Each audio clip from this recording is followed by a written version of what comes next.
Amigos do Facebook e do YouTube, estamos aqui de volta no espaço Plenai.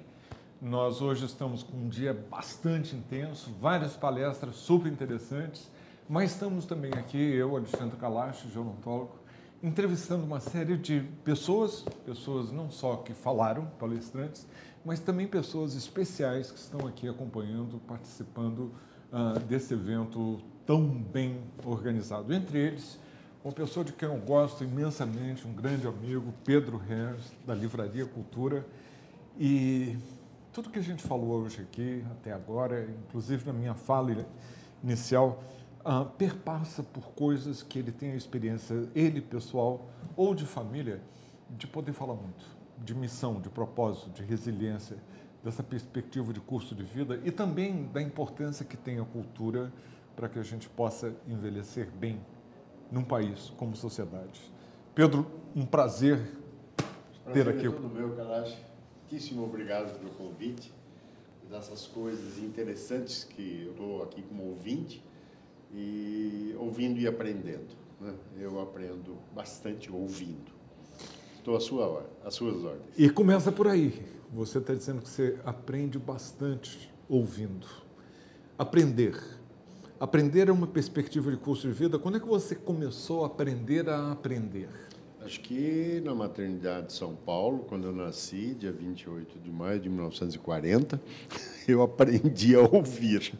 E alguém me ouvia, que era minha mãe, provavelmente a minha reclamação que eu queria comer, eu chorava, que era a linguagem que eu sabia fazer, a linguagem que eu tinha. Enfim, eu acho que a vida é muito mais ouvir do que falar. E nesse processo de ouvir, você está adquirindo conhecimentos. Mas você pode ouvir e não introjetar nada. Ouvir, saiu por aqui, mas entrou aquilo por lá. O meu projeto de vida sempre foi, e continuará sendo, que minha vida seja interessante. As coisas que eu acho desinteressantes, elas são descartadas. Eu alimento a minha vida com coisas que me interessam. Eu ouço coisas que me interessam. A cada dia, a cada hora, a cada livro que eu leio. Ler é ouvir o que o outro está me dizendo. Uhum. Então, a minha vida é movida a isso. As coisas que eu tenho interesse vão ser registradas. Sabe? Exatamente. As que não, vão ser descartadas. Porque o HD também tem limites, né? Fica aquele lixo que não é bem eletrônico, mas... Exatamente. Rejeita. Você descarta, exato. Ou você já sabe. Ou é uma duplicidade. Isso acontece. Sim.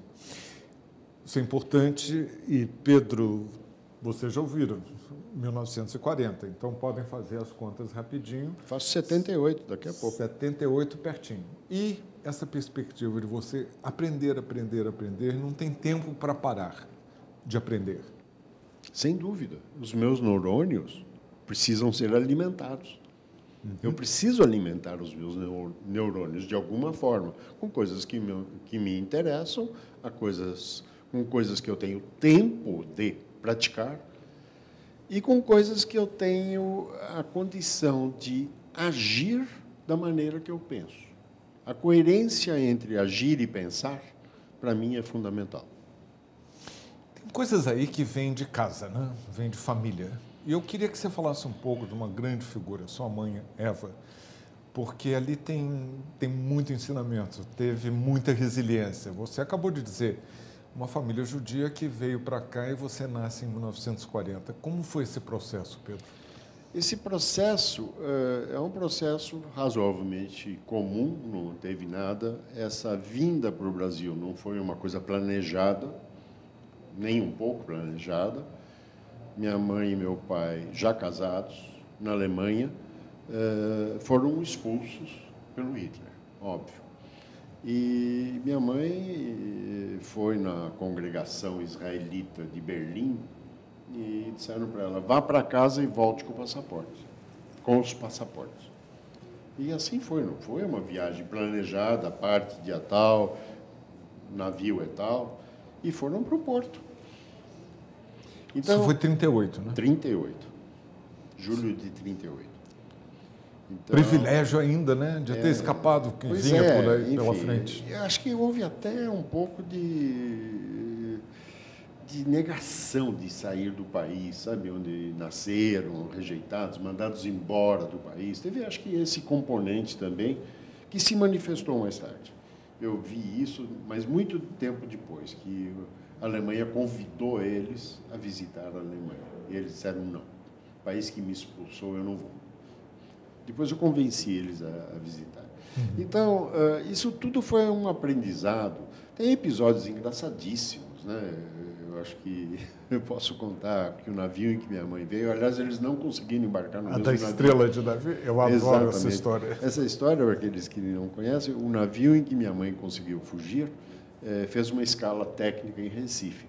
E o porto em Recife, exatamente onde é hoje, o Recife antigo, etc., e puderam descer.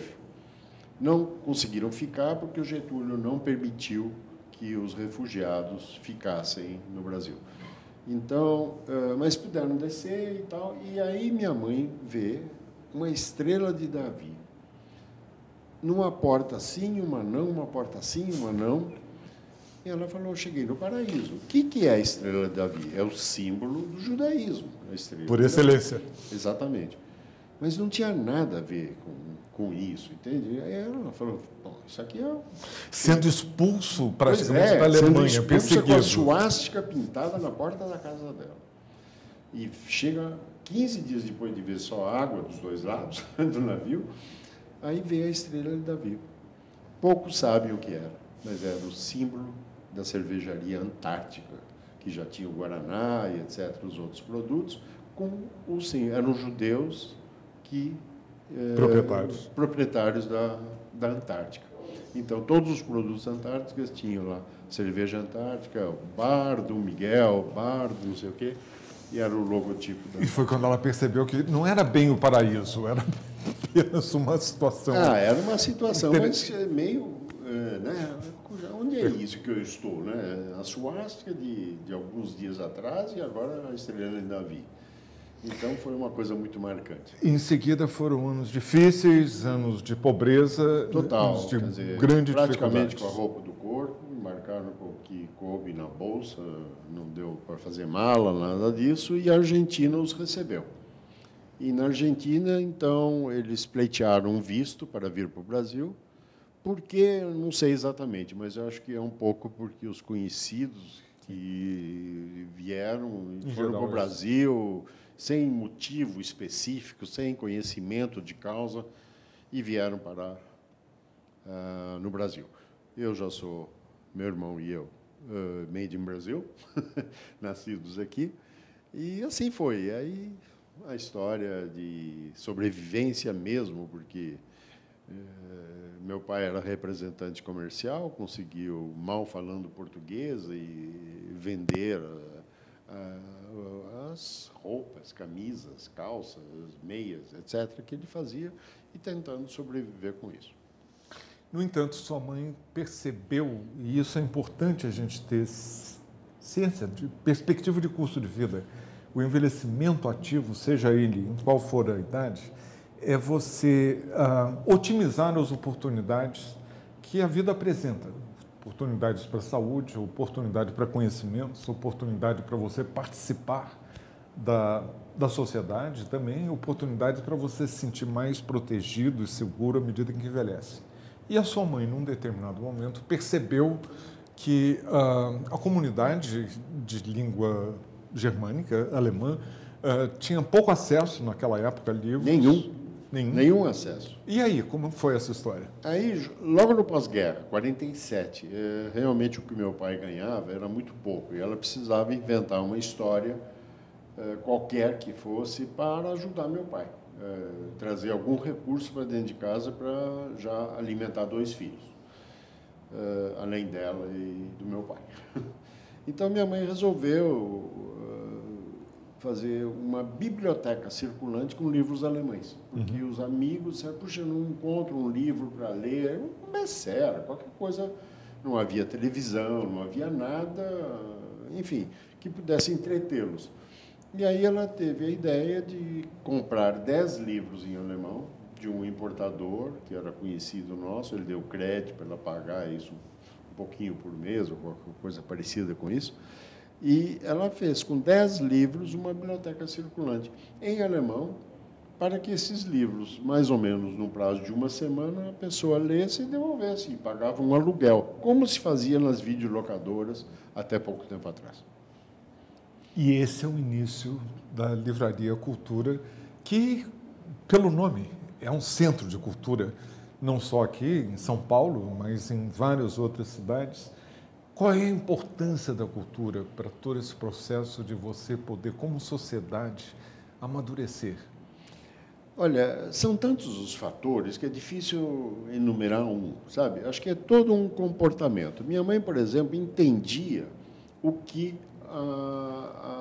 a sócia, a pessoa sócia dessa biblioteca, que ela chamava de os sócios, sócios como de um clube, queriam ler. Então, esses livros ela adquiria. Mas você entendia, ou seja, ela já ouvia o que o outro gostaria de aprender ou ler. Então, esse foi aquilo sempre o leitmotiv da história. Não aquilo que eu gosto de ler, mas aquilo que você tem interesse em ler. E foi assim que ela começou a construir.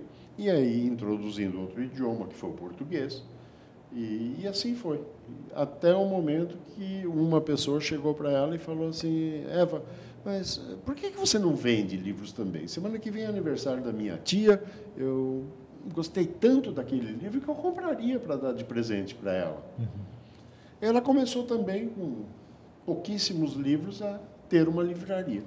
Além de alugar livros em alemão, passou a ter uma livraria. Isso tudo era no depósito da casa onde vocês Tudo moravam, na minha né? casa. No sobrado. Tudo na minha casa, tudo. Na sala da minha casa.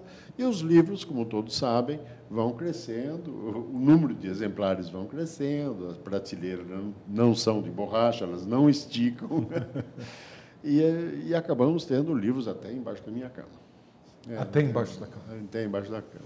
E aí não deu mais, aí tivemos que ser expulsos pelos livros. Tivemos que ser expulsos, literalmente, pelos livros, e fomos, aí mudamos para um apartamento quase que ao lado onde estávamos instalados.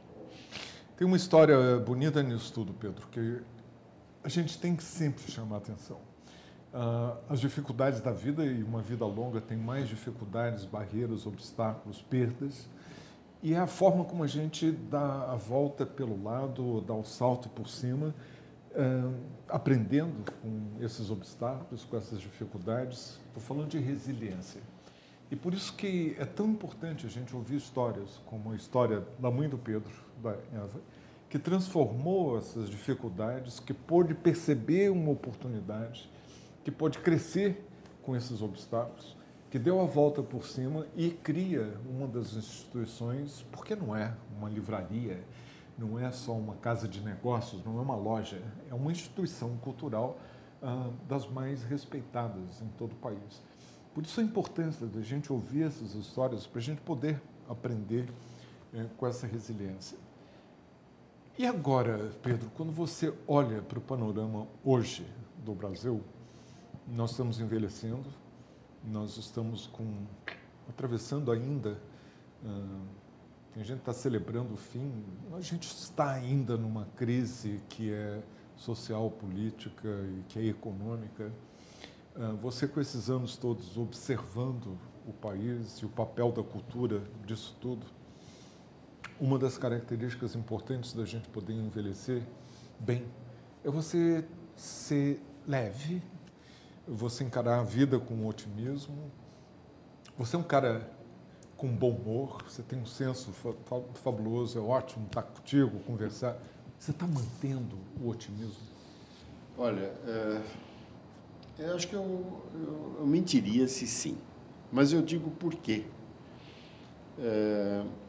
que eu estou mentindo, porque eu estou com pressa. Eu estou com pressa de ver o Brasil melhor. E eu tenho vontade de ver o Brasil melhor.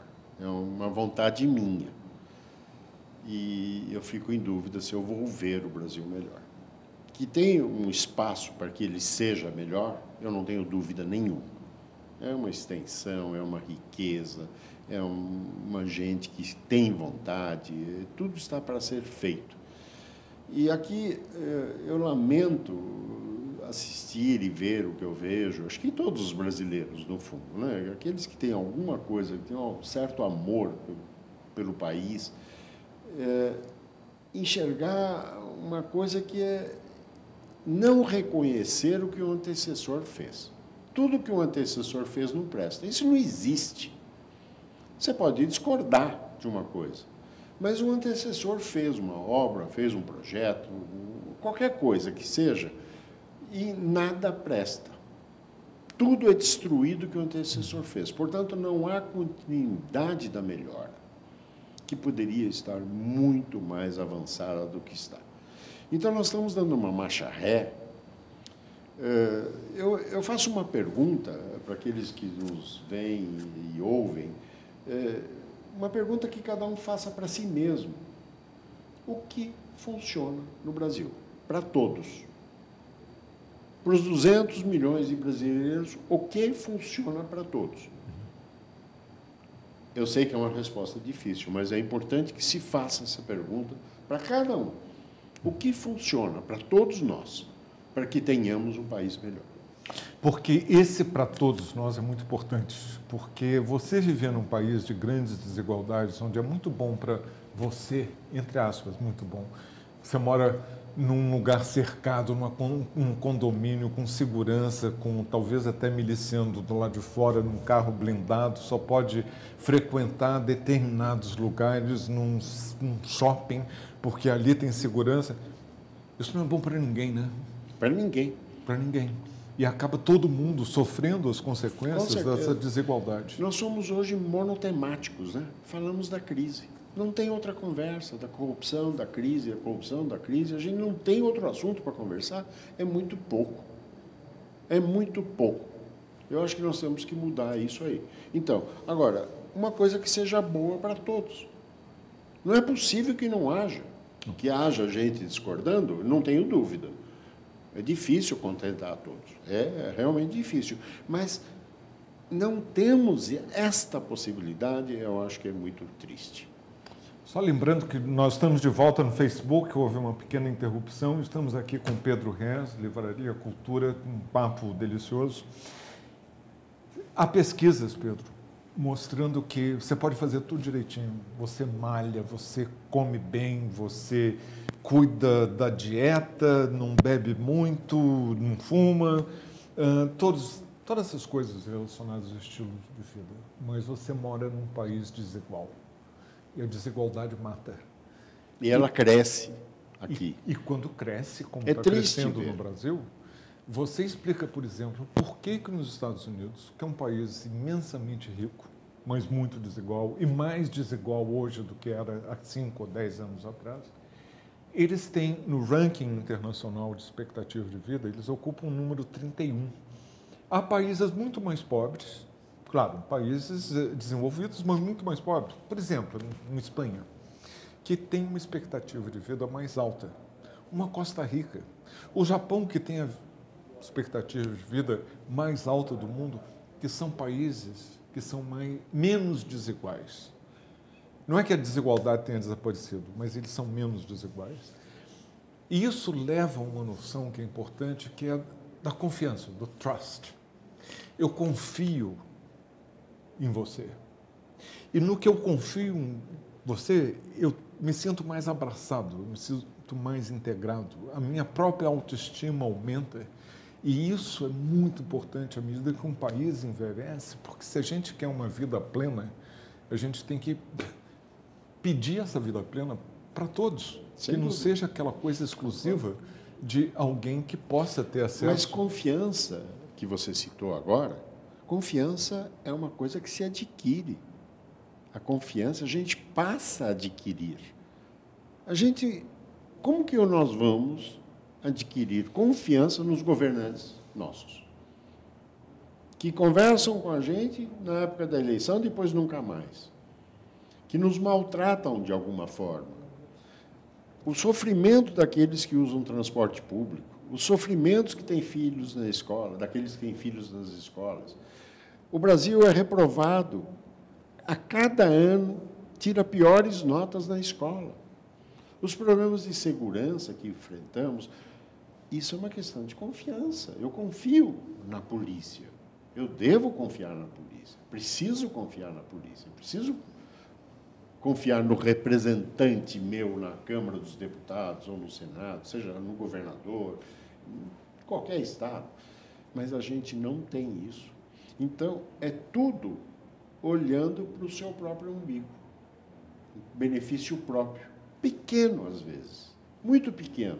Então, nós estamos trocando, realmente, qualidade de vida por um pequeno favor de alguém que arrumou o vazamento da porta da minha casa que está vazando água, desperdício de água ou qualquer outra coisa.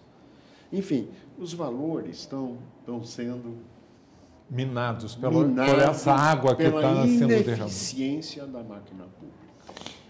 Há uns anos atrás, acho que foi em 95, houve uma canícula em Chicago. Uma cidade que, claro, não está preparada para uma onda de calor. E muita gente morreu, sobretudo pessoas idosas, que são mais frágeis e que não têm capacidade de reagir àquele calor súbito, e durou alguns dias. Isso depois se repetiu na França, em 2003. 16 mil idosos morreram assim, em poucos dias, porque estava muito calor. Em ambos os casos, eles fizeram depois estudos para saber quem é que morreu e quem sobreviveu. Em Chicago, onde você tem uma população negra muito pobre, houve muita morte. Faz muito frio. E faz muito frio, não estavam preparados. Ao lado, um bairro hispânico, de imigrantes mais recentes, que tinham chegado há menos tempo do que aquela pobreza e estar por baixo do ponto de vista socioeconômico, racial, há gerações, que eram os escravos, seus avós escravos, seus bisavós escravos, que são os negros excluídos, e o preconceito. Houve muito mais morte no bairro negro do que no hispânico, onde essa população mais recente e chegada, não é que não houvesse pobreza ou até discriminação, mas muito menos do que num bairro negro. Mostra que você ter confiança, abrir a sua casa, receber alguém que vai trazer água, que vai deixar a sua janela aberta à noite para refrescar, é confiança. E isso a gente no Brasil está perdendo, né? Totalmente. Porque a melhoria de qualidade de vida, como que a gente pode afirmar que temos uma melhoria de qualidade de vida? Qualidade de vida não é ter uma televisão de mais polegadas na parede, ou ter um carro, ou um fogão, o que quer que seja. Não é isso. Qualidade de vida é mais do que ter um bem pendurado na parede. Exato. E nós somos estimulados a comprar um determinado bem porque ele está mais barato porque tem uma isenção de imposto. Isso é beneficiar uma categoria, que isso não é uma política pública para todos. Sabe, é isso. Veja a vacinação. A vacinação. O Brasil vive surtos de febre amarela. As pessoas estão com medo da febre amarela. Por quê? Por falta de esclarecimento. E é de dar medo, porque são doenças que tinham desaparecido que, de repente, voltaram. Doenças erradicadas estão voltando. Pelo assalto ao meio ambiente. Pedro, eu ficaria aqui a tarde toda, você sabe, conversando contigo. A gente vai fazer isso no jantar. Com certeza. Mas nós temos outros entrevistados com muitas mensagens super importantes. Te agradeço imensamente. Parabéns pelo evento, aqui. Maravilhoso, um prazer estar aqui. Muito obrigado, Pedro. Eu também agradeço. Juntos, ok? Muito obrigado.